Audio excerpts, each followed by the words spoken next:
Hello everybody, Jose Rodriguez here. Happy Thanksgiving to everyone. Yeah, one question that I get asked often is, well, should I agitate my cartridges? Well, it all depends. It all depends. And it often applies to a printer that sat around for years in somebody's warehouse and you picked it up for a dime, okay, literally. And now you have it at home and you can't get this thing cleared. It will not print 100% nozzles. That's going to require a lot more work than what I am going to address right now. Here's the thing. Pigment inks will settle regardless. Dye inks cannot settle. So don't even think about agitating your dye ink cartridges. You're just agitating basically water, let's just say. There's nothing else except molecules of dye. And those will always be bound to water molecules and in suspension. But particles are different. Particles of pigment float. They're little tiny pebbles, rocks, and they are floating.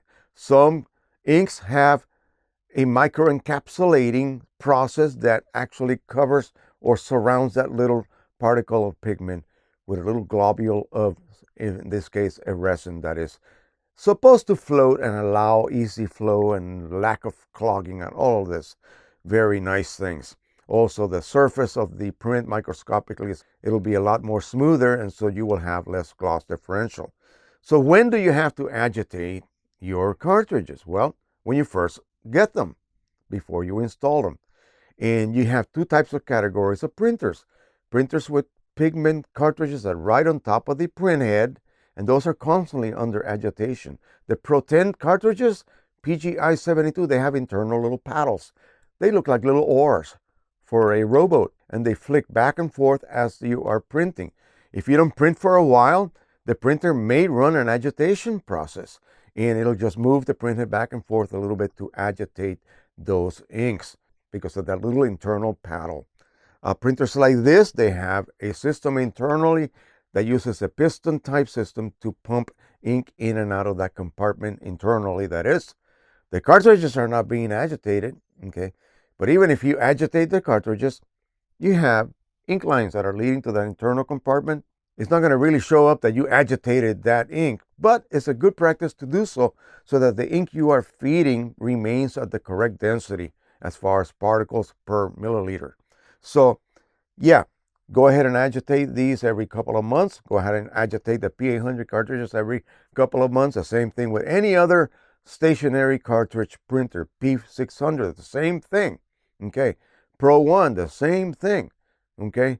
But the Pro 10 will immediately react to agitation because it has no ink lines, no internal compartments. The ink from the cartridge that you just resuspended, immediately it is delivered to the printhead. In fact, there is a little feature in the maintenance tab of your driver that allows you to do that, run an agitation process. So again, Pro 100, no, that does not require any agitation whatsoever.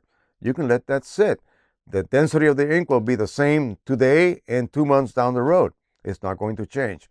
But the ink density of pigment-based inks will change as you let a printer sit unused for a given amount of time, often a bit too long, okay?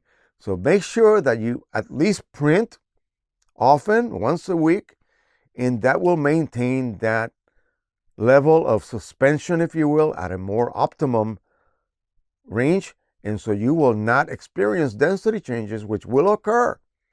It will. Think about this. I'll leave you with this little thing to think about. You don't print for 6 months, and you come back and you print. The printer runs a nozzle check. It's bad. You got to run a cleaning cycle. Now it's printing okay. Well, that cleaning cycle really did not resuspend the inks that are inside the printhead's internal dampers. Ink has settled in there. Okay, it's not completely gelled, but it has settled. So it's going to have a higher concentration of pigment at the lower level. Okay, so that ink that's passing through the printhead will be a higher concentration of, say, magenta, or yellow, or cyan, or black.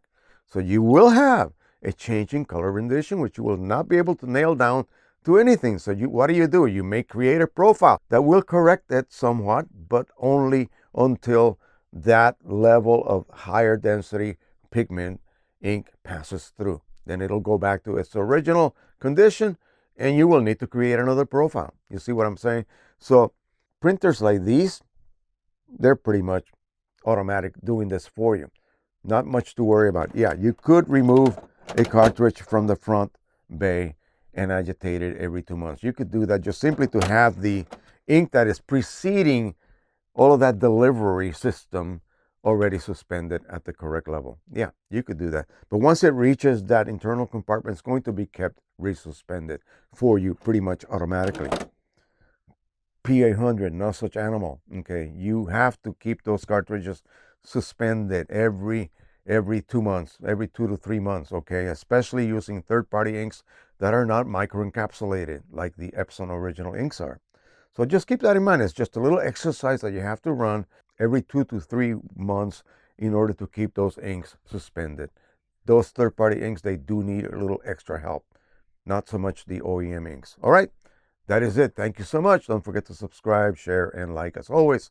And remember to agitate your pigment inks, not your dye inks. They don't need it. Happy printing, everybody. Bye-bye.